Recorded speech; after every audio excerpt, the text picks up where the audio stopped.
Well, folks, welcome to one more edition of Politics and Random. Egberto, Willies, your host. Thank you so kindly for being a part of the show. We are going to have a great show for you today. Before we get started, another tragedy in Minneapolis caused by the easy access to guns. The theory behind those who want to interpret the Second Amendment as a tool to prevent a tyrannical government, they fail. Because we now have a tyrannical government that has the streets filled up with the military in DC, previously in LA, and claiming to want to go into many other towns. And by the way, isn't the reason we have all these guns in America is to be a backstop to the possibility of a tyrannical government, the government that we have today? And absolutely no, Eric, DC is no less or no more safer with the National Guard that Donald Trump is turning into a tyrannical force. But yet again, easy to get guns. And you know what they're trying to do? They're trying to take the focus off of guns and try to make it a trans issue. They've already started. Even if it's a trans issue, the fact that this person could get 3 guns legally, one person, 3 guns legally, should tell you something. No other country in the world is as dangerous as we are. No other country in the world like us has a per capita gun ownership. No country in the world who has a party that claims the sanctity of life has caused the death of so many. Republican Party is responsible for every child killed today. The Republican Party is responsible for all killings that have occurred with these semi-automatic and many other guns. Let's make that known and let's call it out, irrespective of all the side issues they are going to try to pronounce. Do not allow side issues at all. Do not allow, well, the person was gay, well, the person was this. That's not the issue. We are going to have to start being focused on disregarding the buffoonery from the buffoons and go out there and say, we are going to keep the eye on the ball. This is a result of a gun lobby owning the Republican Party and supporting the easy access to guns that kill. Punto y final. No ifs and buts. We are not going to tolerate any arguments, any discussion, anything about that person's psychological being and all that crap, because all of these things are standard in every country in the world. But in our country, where our politicians have sold out to the NRA, our politicians have sold out to the gun manufacturers, we continue to have a party that claims to support the sanctity of life, that continues to get our children killed, that continue to get our peoples killed, that continue to starve our people, that continue to harm our people with their policies. How much more do you want to take, America? Again, at some point in time, we've got to wake up. At some point, we have got to wake up. At some point, when are we going to continue to have them look at us, profit from our debts, profit from our illnesses, profit from our work, profit from all that we provide? Come on, America, at this point, it's not on the evil politicians. It's not on the evil plutocracy. It's now on us. All those dead children, They can look up at the adults who got to vote every time, and if there is a spirit, point out, you guys continue to vote in people that get us killed. You continue to support people who get us killed. Your child, who's every one of those 14 kids in the hospital, I hope they look into every Republican's eyes and say, you did this to me. You did this to me. There's no two ways about it. Republicans are getting us killed in so many ways, from healthcare to environment to guns, you name it, they get us killed. And until we have people bold enough to look every person who votes for a Republican that does not support gun control, a Republican that does not support healthcare, a Republican that does not support SNAP, a Republican doesn't support all these things.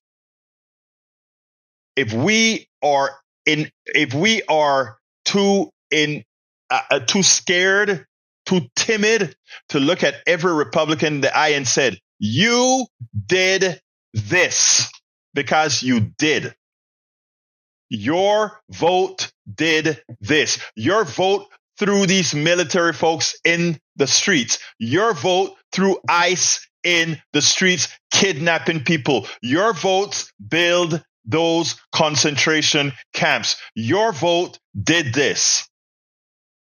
At some point, we have got to be able to look these folks and have them atone for the evil done because of their vote. When do we do it? I'm doing it day in and day out. I'm talking to the people that think they're on the other side of me. I'm making that conversation. But by having that conversation, I am not absolving them of their responsibility to vote responsibly. Their responsibility to vote responsibly.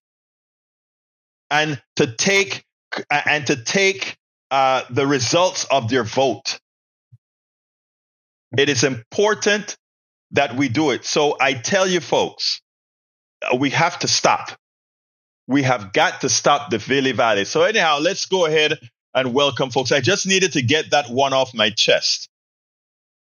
The guns are supposed to stop tyranny. Well, we have tyranny going on right now. And the only people getting killed by the guns are our children and our mothers or fathers or friends. Those are the ones getting killed right now, not a tyrannical government. All right, welcome aboard, AVQ. Welcome to Politics Done Right. Welcome aboard, AVQ from Brooklyn, New York. We've got Patrick Magner, meow, from Houston, Texas. We also have in the house Lita Bearcat from Austin, Texas. Eric Hayes from Kingwood, Atascocita in the house. We also have Michael. Well, I got Michael already. Joanne from Los Angeles, California. We also have Bruce Pollard in from Kingwood, Texas in the house as well. Let's see. I'm scrolling down, guys. Bear with me. Harry Denson from Missouri City, Texas. Welcome aboard. E2247 in from all over is what I always say for E2247. And of course, Substack starts late, but on Substack so far, we've got Boreal Chickadee. We've got Patricia Nolan, David J. McGraw, Lawrence Nitz, Linda Dana, Marge K, Batgirl 88, Charles White, Patrick. Hey, Patrick Lavelle. Patrick was with us a couple of days ago. I know you guys enjoyed our discussion. Gene Deigel, welcome aboard. No Limits, No Barriers, joined us. Sandra Dingler, welcome aboard, Sandra. We also have Gene saying, good day, PDR Posse from Alvin, Texas. Thank you for being here from Alvin, Texas. Marie McQueen says, well stated. People are still being fooled. The religious right have been misinformed by pastors, churches, and religious organizers. Look, the church is not a democracy. Because the church is not a democracy, the plutocracy loves the church, and they would love to, they like the idea that they could hold the church aside. Why do they like that? Because the church is a dictatorship, and the flock follows the shepherd. And right, the shepherd, if the shepherd is evil, the flock follows it. So you don't hold it against the flock in the aggregate. You hold it against the leader of that church. And the leaders of these evangelical churches, hear me out and call them, and I will tell them to their faces. They are the instantiation of evil. They're not men of God. They are evil. You doubt it? There is a documentary out right now called God Forbid. Please, everyone go look up God Forbid on Hulu. God Forbid on Hulu gives you the story of Jerry Falwell. And you also learn how they tested what best to convince our flock to be cults onto us. It's important that you see this, folks. It is important. These guys are the instantiation of evil. Don't let anybody tell you otherwise.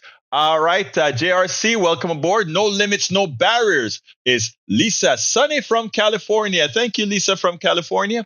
We also have Dale, and no limits, no barriers says, no doubt they spread lies. We have here from Michael Rudnin, who says, the Telegraph, U.S. job market facing Trump slump. As tariffs bite, economists warn over impact of president policies as the labor market set a slump by 64% between the tariff, tax, ICE immigration policy, military on our streets, and daily Trump embarrassment. That's no routine. It almost counts as a distraction from Epstein. The economy is about to take an abrupt drop, both on job shrink and tourism halt. Nobody wants to hire when they face uncertainty. Nobody wants to come here when they face fascism. And let's talk a little bit more about what Michael just brought in from the Telegraph, because this is important, right? Donald Trump has been lying to his people, and those who choose to believe it at their own expense. Let me just say this: the Trump new tax. Trump says, he gave the biggest tax cut in history. Of course, it's a lie. What he did is he gave the largest tax increase in history to then transfer it to the wealthy in the form of tariffs. So far, they've said they've picked up over $100 billion in tariffs. I want you to understand this, folks. Let's do a little bit of economics here. Thank you, Michael, for that, because I need to explain this to people. $100 billion they said they've collected so far, right? My God, in a couple months, Donald Trump collected $100 billion, not from in tariffs. But it's not these foreign countries that paid these tariffs. It is you. So I want you to think about how economies work. If you pay more for a loaf of bread, if you pay more for a shirt, you can buy less shirts and less loaves of bread, which means the farmer has to distribute less wheat, which means the person who provides the fertilizer to the farmer sells less fertilizer, goes up the chain, right? So what the tariff is going to do is it gives that one-time price rise, and it permanently takes that money out of the functioning economy, and the government collects it, right? The government does not throw that money back into a liquid or into an active economy. That money is there to cover the deficit from from the tax scam that we had to give a whole lot of money to billionaires, right? So as the billionaires get that money, are they going to spend more? No. A billionaire doesn't have any limits to spend, whether they are paying taxes or not. So that $100 billion will not be circulated into the economy as much as it would have been if that price rise on that Walmart shirt or that Walmart bread didn't occur. Because that extra money not spent on that Walmart shirt, that family would have bought one extra shirt, an extra few loaves of bread for that year. They would have done a few more things over that year. And that is equivalent to economic activity and more people working. Donald Trump, in his infinite wisdom, thinking he could collect taxes from tariffs and not call it taxes, but not taxing the millionaires, but taxing you, the average American citizen that's paying for all these tariffs. You are paying these bills. So in effect, he increased your taxes. And because these increase in taxes are going to cost every family a minimum of $2,400 a year, the measly $800 that some of you received in tax cuts is eaten by the tax he took back from you in the form of tariffs. But it gets worse. To also pay for the bill, he used your health insurance. He cut the subsidies that were given to many of the people buying insurance. So their rates are going to go up much more than any tiny tax cuts they got. But wait, it's more. The SNAP that many are going to lose, the tax credits that many are going to lose, it's going to really play havoc on people's life. Again, when you don't critically think and when you buy into the lies they tell you, it is so easy to be conned. And Donald Trump has always conned the poorly informed, the low information readers. Donald Trump has constantly conned. And these are the people. I have a caller who it seems like his purpose in life is to defend Donald Trump. His purpose in life seems to be to defend Donald Trump. Well, I tell you what, if you want to hear how we are paying or who we are paying for all these tariffs and stuff that is now costing us, I want to play a little something for you. A TikToker, young woman. And I love to see when these young women are getting in the bandwagon to tell a few truths. I want you to listen to her. It's about a minute and change, and then we'll take it on the other side. One of the most incredible things we are not talking about with this big, beautiful bill, our private jets are now tax deductible. That $75 million jet, deduct that thing, baby. As long as you use that jet 50% of the time for business, you can deduct 100% of the cost. That's a $75 million tax credit. But if you're a small business using a car and you only use that car 50% of the time for business, you can only deduct 50%, not 100. What are you looking for? A handout? And before someone comes at me that people have lost health care, they can't afford housing, childcare, groceries, selfish. This is a lifeline for our billionaires. Yes, it's a lifeline for our billionaires. And for those who always think, people say, oh, you're using TikTok. Like I said, the good thing about TikTok is a lot of us share valid information, sensible information, worthwhile information on this platform. But I never just take it at face value when somebody comes out. So what I did, of course, is, by the way, I must admit, I didn't know that. In processing the one big, beautiful bill, I didn't go ahead and research that particular item. So I went ahead and pulled up the big, beautiful bill myself again to see if what she said was truth. And by golly, short answer, yes, she's correct. But only the business you share and only if the plane is truly a business asset. Which business person buys a plane that cannot call it a business asset? Under new federal law tax on July 4th, 2025, the One Big Beautiful Bill Act, businesses can once again take 100% bonus depreciation on eligible property acquired after January 19, 2025, including business aircraft, so long as they meet the strict business use and substantiation rules.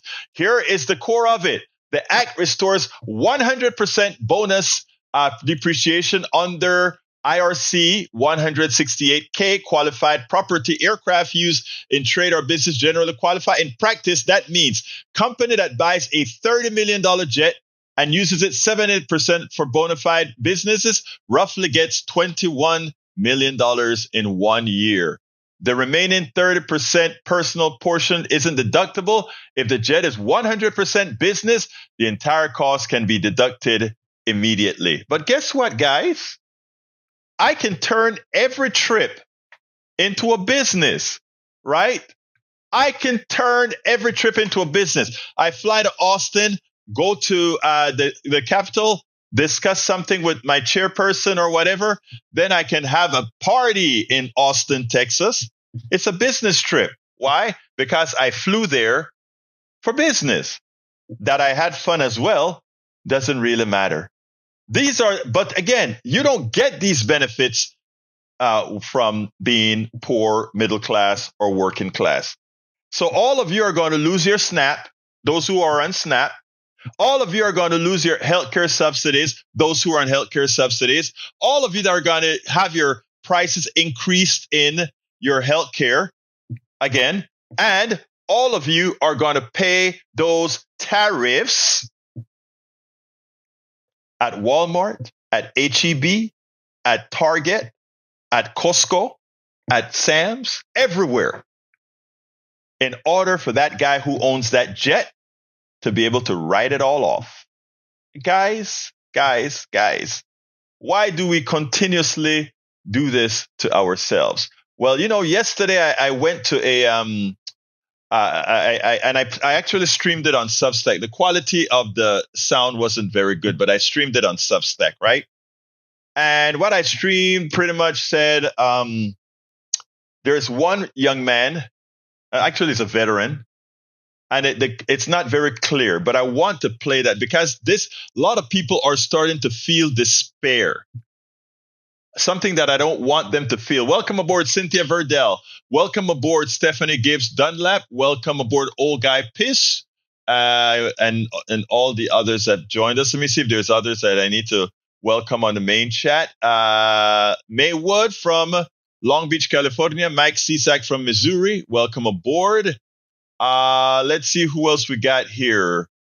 I am going to continue. Okay, Steigen Bergen Greek, welcome aboard. Paul Fleming from Powder Springs, Georgia.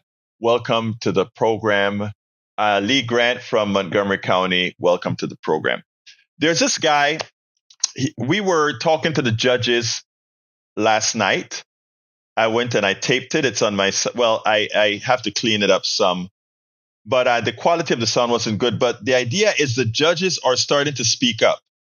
And, this no cash bail and all of that the right wing are trying to hit them up. What they lie to you and tell you is that the bail bonds folks are in the hands of the legislature. And one of the reasons they don't like personal recognizant bonds is because guess what?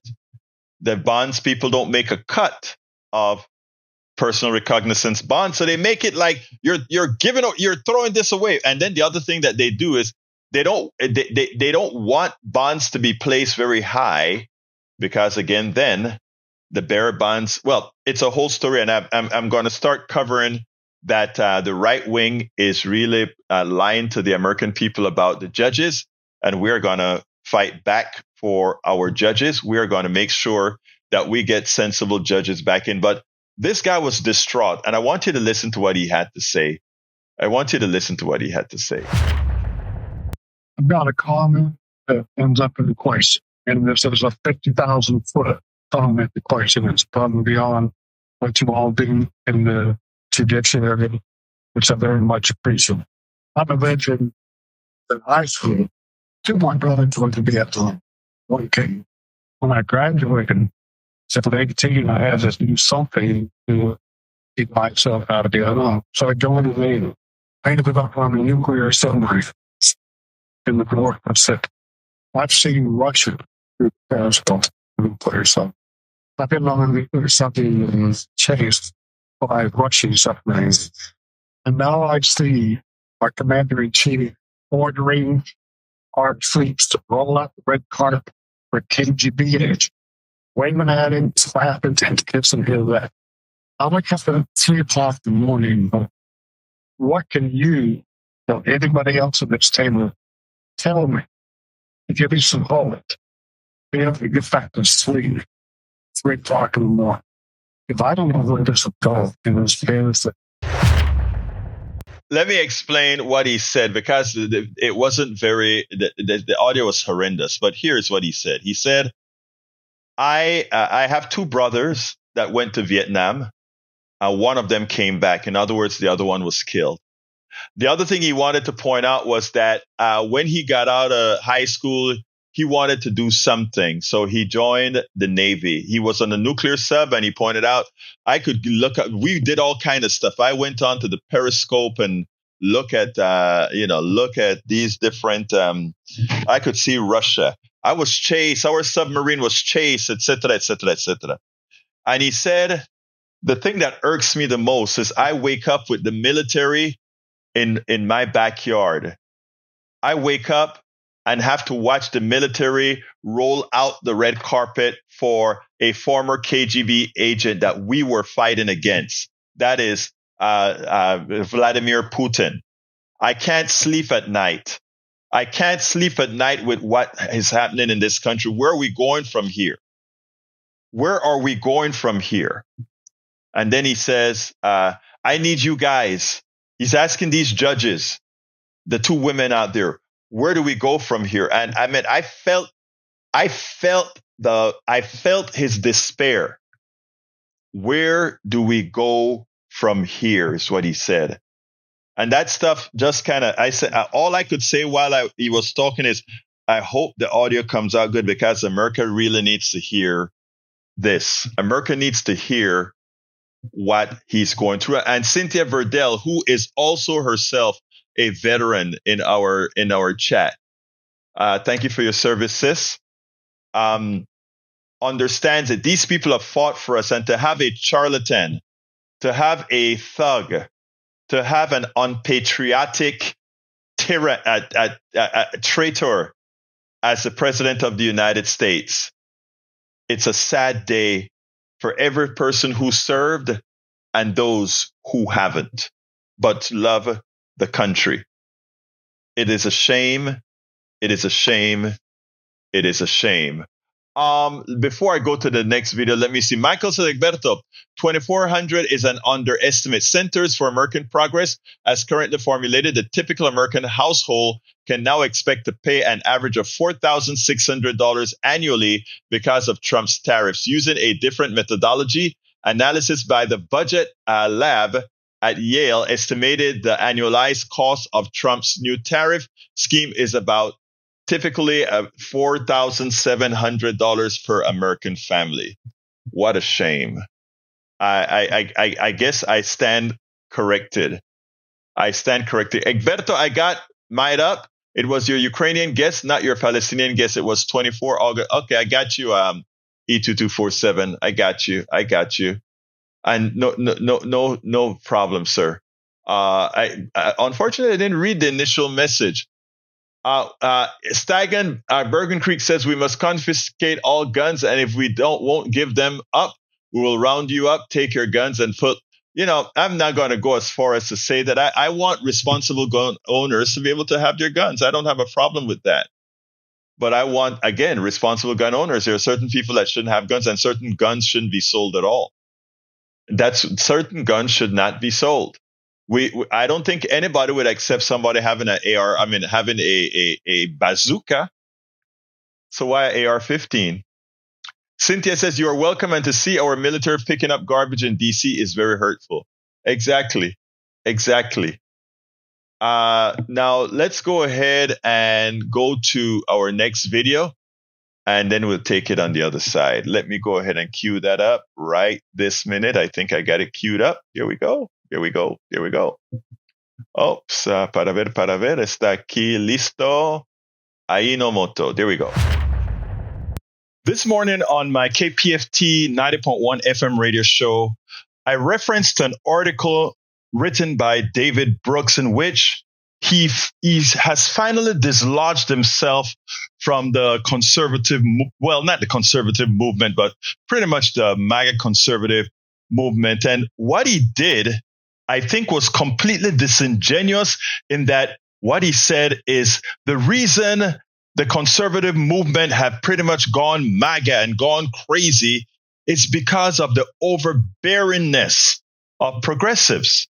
And I had a caller who then disputed what progressives thought, or specifically me, thought about conservatives. And, he wanted to have a say, and he used guns and the right to have guns, and also his stance on abortions to try to make the point. And I want you to listen to this, and then we'll take it on the other side. Eddie, come on in. Well, I'm just calling to say, your view of conservatives and Republicans is way off. And David Cook's article was just kind of proved by one of your last callers. I mean, David Brooks just saying, all we feel like is we're being preached at, like we're doing something terribly wrong. Okay, let me stop you right there and ask you a question. If you're doing something terribly wrong, I am not going to hold my tongue and call it out. And I mean, what happens is conservatives want to do things that are terribly wrong and not get called out about it. Your last caller said, get rid of all the guns. That's not what he said. He didn't say that at all. Yes, he said, take guns out of everyone's house. I think we should get rid of guns in everyone's house. That's what he said. My guns have never shot anybody. My guns have never harmed my kids. I store my guns safely. They're locked and unloaded.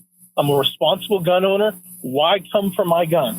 Okay, and that's the thing, and that's a fallacy, Eddie. I don't want to come for your guns. You're a responsible gun owner, and you do the right things. I don't have a problem with that. I respect you for that, Eddie.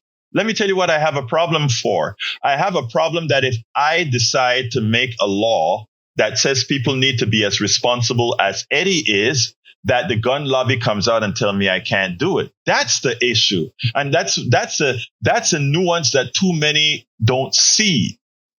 I mean, you are responsible, and you call yourself a conservative, correct? I do. Okay. And I bet you believe most of the stuff that I believe in. I bet you can't tell me much that you believe in that I don't. I bet you can't tell me much that I believe in that you don't. I bet you're very true. The problem is the way we get to where we agree are very different. I'm against abortion. I imagine you're for abortion. Let me stop you right there. No, let me stop you right there, because you're right. Let's see, how do we handle that problem? You're right. You're against abortion. You see, you have a daughter, a mother, a sister, a brother, a family. So in your circle, that can be fine. But just like you don't think absolutely about guns, people don't feel absolutely about abortion. And all we're saying, if your sect and so forth believe that is fine. You have the freedom to do that. We don't want you to remove the freedom from others. And I think when expressed in that fashion, even you would have to agree. But that's not what your side preaches. Your side preaches you have to do what I say, disregard what I say at all. Eddie, can I tell you that is what the media would like you to believe, our side believe. That is, and it's not really our side. I mean, my side. It is our sides, because, like I said, we think mostly alike. What I'm telling you, Eddie, is they create these false divisions by making you believe we are trying to get you to do things that you don't want to do. You believe in. That is the magic of how we were propagandized through the Powell memo. But look, I'm out of time, Eddie, but this was a good call. Let's call me again earlier, all right? Sure will. Thank you.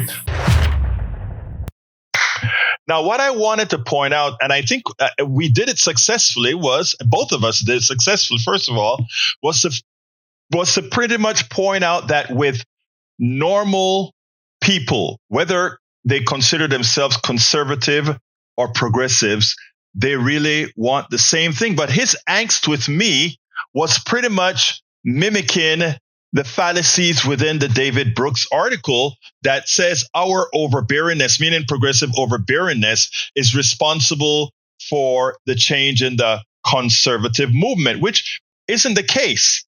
The case is, and as I pointed out, is the way we are caricatured by the media, make Fox News, Newsmax, and the Powell memo, who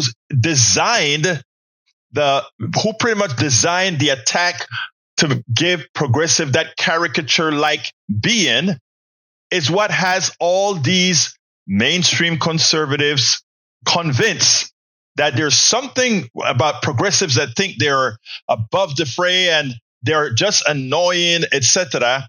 And that would have them stick with the MAGA crazies as opposed to uniting with those who are actually looking at life, looking at policy, looking at equity, and all these things. Because of the disdain they were so made to have for progressives, that they align themselves with those people that have no values, those people that many themselves would refer to as the deplorable ones, the ones that are immutable, the ones that could never change no matter what evidence is there to prove the malfeasance that they represent. So, as simple as this call was, I think it illustrates something important. And that's something it illustrates is that we can talk to the other side with civility, realizing that the same things all of us want are pretty similar. And they, after feeling that camaraderie, not necessarily that they agree with you on these issues, but after feeling that camaraderie, that they will align with you on issues, not with what we would call the crazies, if you will, for lack of a better word, the people that are immutable, that have no desire to change. That is the biggest base representing the American people. That's not the center. That is simply values, morals, and policies that the most Americans have, a large percentage of Americans. We leave, if those folks are made to work together, we can leave the people that are immutable. We can leave the people that have no desire to be humane, that have no desire to be moral, that have no values. We can leave them. We can leave them behind. And some of them would eventually burn out and join the majority of us. But we have to first get those that are gettable now. We got to get those that are gettable now. And again, like I said, I know a whole lot of real conservatives, right? And they don't abide by most maniac welcome. He says, I like to read what David Brooks is the article. I need to get the article for you. I tell you what, I'll add the article to the I'll add the article to the blog. Research shows that more politically left you are, the more are identified. Oh my God. All right. I'm not going to read things that are complete, that prove one's level of intellect. I'm not going to do that. All right. Come on in. Patrick, how you doing, my brother? Oh, I'm doing good. I just wanted to comment on the call that you had earlier that you just played. One of the things that really frustrates me is that whenever somebody that seems to be conservative disagrees with me, it's always binary. It's always, okay, well, if you don't agree on this with me, then I know exactly how you think. And that's what that caller was doing. Exactly. I think it's somewhere around 75 to 80% of people want red flag laws for gun control, and those are going away. I don't really hear of anybody that is asking for guns to be rounded up or anything. We could offer a buyback to those that are mentally ill and shouldn't have them, and I'd be fine with that. But I wanted to point that out. And then another thing I wanted to point out is something you had said earlier in the call is that, or not in the call, but in the show today, so many people have been rationalizing the Second Amendment with the idea that we can keep our government in line. And you did already touch on it. But what exactly do you think would happen if some people started shooting ICE agents when they didn't It would be an identify insurrection, and they didn't present a warrant? it would be an insurrection, and it would then give Trump the ability to bring out tanks and all of that. I mean, yeah, the argument has never made sense, Patrick. It was always a false argument simply for the gun manufacturers to make a lot of money and also cause the death of a lot of our children, our families, etc. It was never a real discussion. These guys are simply the instantiation of evil. It's not, I mean, we got to call a spade, right? Yes, sir. And so this is our litmus test. And so that argument disappears. And now, to me, they really don't have one. Exactly. It's funny because everything that they stood up against, right? Let's and for the listeners, I want you to humor me here with Brother Patrick.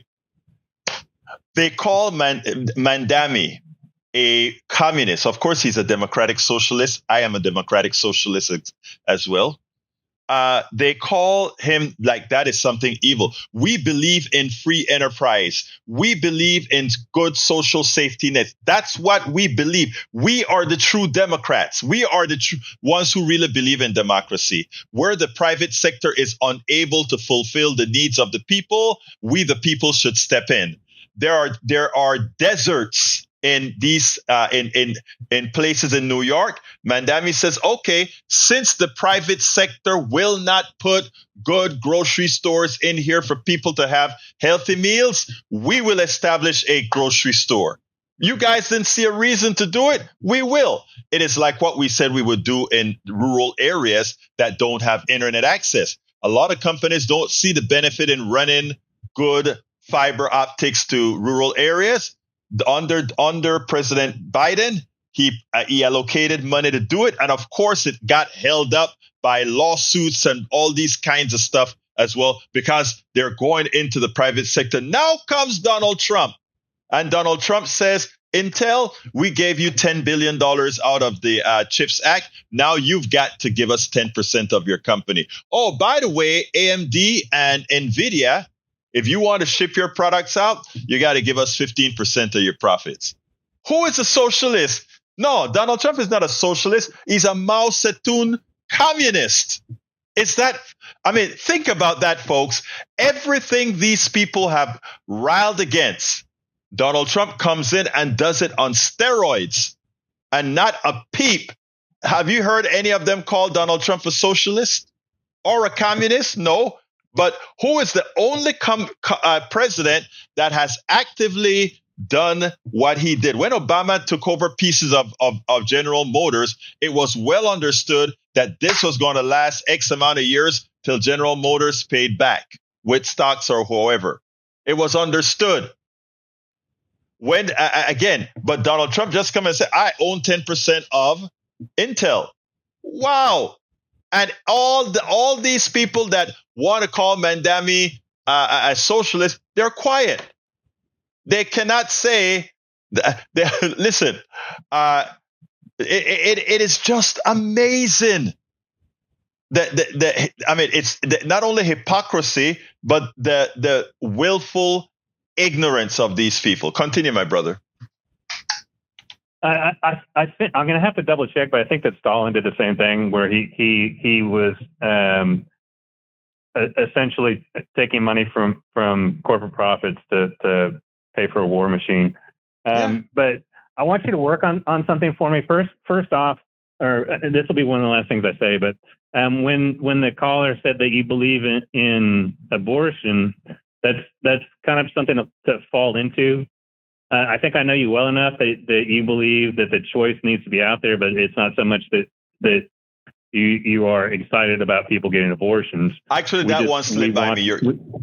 You're so correct. You are so correct. That slipped by me, Patrick. I should have said exactly what you just said. In other words, no, it's not. First of all, it doesn't matter whether I like abortion or not. I actually don't, right?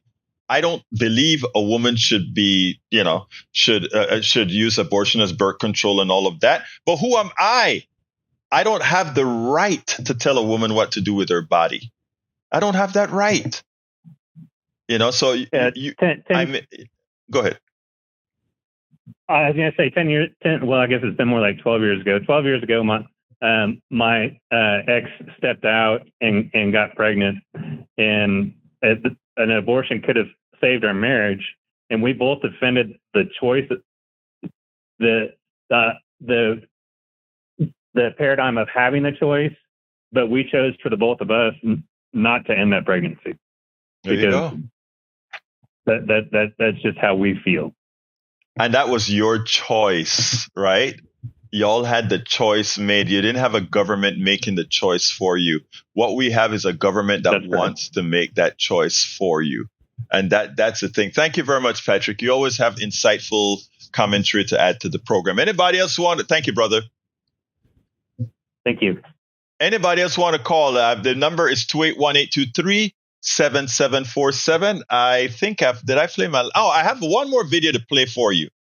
And this is for those people. I hope this video here gives people some humility about, and this is a humility about who we are, what's illegal aliens. It's a great TikTok that really touched me, and I hope it touches you the way it touched me. Let me get to it, and then I'm going to play it for you right now. It touched me to the core because this is a message, and if you don't get this message, you cannot. Well, you just got to get it. Here it is. Mexicans are Native Americans. Hispanic is not a race. Native American is a race, and I belong to it. I'm not illegal in the lands of my ancestors. Before there was a Mexico, before there was a United States, before there were passports and fences and flags, my people were here. If the American race has a face, this is it. I am it, the Native American race. We didn't arrive. We emerged. We didn't migrate. We flourished. If the American race has a look, I am that look. Brown-skinned Mexicans, the ones they call illegal aliens, and the ones they mock with slurs and ignorance. We are not from somewhere else. We are the living descendants of the first civilizations of this continent. We are told we're illegal, but how can you trespass on the bones of your own ancestors? Of the Olmec, Maya, Mexica, Zapotec, and many more. We built cities when Europe was still in mud huts. We are not from somewhere else. We are the living descendants of the first civilizations of this continent. We charted the stars, cultivated corn, measured time, and built pyramids from memory. And yes, many of us speak Spanish, but don't confuse us. Spanish is the language of survival, not the language of our origin. It is the tongue of European Spanish Empire, yes, but also the tongue we transformed. We indigenized it. We made it sing. Hispanic is not a race. It is a linguistic category, and not all Mexicans are mestizos. But even those who are carry Native American DNA at higher levels than many in the U.S. And we're not just connected by DNA. We are related to every Native American tribe on this continent. We are cousins separated by borders, not by blood. The U.S.-Mexico border was not decided by nature or ancestry. It was decided by war. In 1848, with the Treaty of Guadalupe Hidalgo, the United States took half of Mexico. And overnight, hundreds of thousands of indigenous Mexicans became foreigners on their own soil. It was only Mexico's for less than 30 years, but regardless of, we were here before Mexican rule and Spanish, and still here under Anglo-American rule. And now we're criminalized for returning to lands that carry our names. Names like California, all with roots in indigenous and Spanish colonial history. Not English, not Anglo-Saxon, but ours. When they say, go back to your country, I say, where exactly do you want me to go? I'm already home. I am what America looks like when you peel back the lies. I am the face of the original America, the real America, the American race. My food is older than your country. The potato in your fries, the tomato in your burger and pizza. I am American, like the tomato that flavors your hamburger and the pizza you call your own. I am American like chilies, like chocolate, like the avocado you spread on toast. All these foods were domesticated by my ancestors. Tamales are indigenous to the Americas. Over 8,000 years of history wrapped in a corn husk. Older than your countries, older than your borders, older than your flags. My food predates you, like my presence. I am what America looks like before the conquest, before the lie, before the border. I am what America tastes like, grows like, sounds like. So no, I'm not illegal. No, I'm not invading. No, I'm not an outsider. Mexican. I so love that. And you know what? These people were kind. As they told those truths, they didn't tell the biggest truth of them all. We are not the ones that effected a genocide. We are not the one that effected the grand robbery. We are not the ones. So how dare you call me an illegal? How dare you call me an illegal immigrant? How dare you?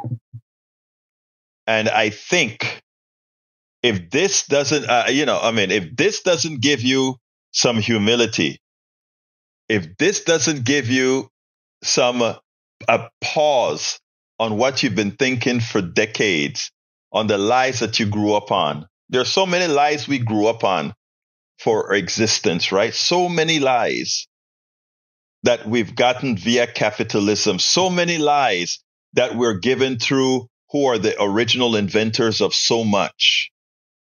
So many lies. And one of the reasons that you find that critical thinking is on the chopping block by MAGA. Here's the thing. Humans are humans, right? We want to celebrate all human beings. We want to celebrate all human beings. We don't want to take away anybody's culture or what they want to do. In fact, I love the idea of blending cultures. I am a blended culture. I love the idea of blending cultures. It is so much richer. Life is so much better, right? But those who feel insecure into what they bring to the table, you look at somebody that is insecure, that feel they must dominate the immigrant, that feel they must do, you see somebody that's insecure as to what they have to bring to the table. If you see somebody that is inclusive, that is somebody who says, I want to learn from you.